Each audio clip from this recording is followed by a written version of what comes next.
So here's how to use Messenger without a Facebook account. But first, hit the subscribe button down below. It helps us a lot. Thanks, guys. So the first step is that you should open your Facebook. After you can see three buttons. You need to tap on the three buttons and go to the settings.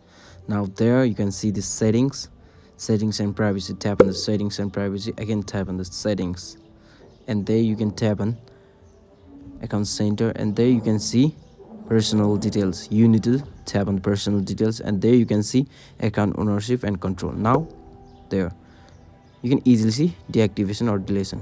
Tap on that. Facebook. So continue. Again, continue, and there you need to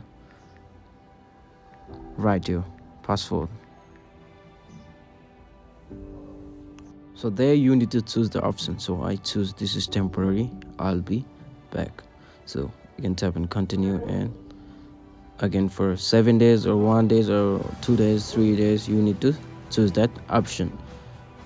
So for me it's just 1 day, so I tap on there and done. Again, continue. So here you can deactivate your account. So it had been fully deactivated. Still, so it's done. Still, you can use a messenger. You can message to anyone. So that's how you do, guys. Thank you very much, guys, for watching our video.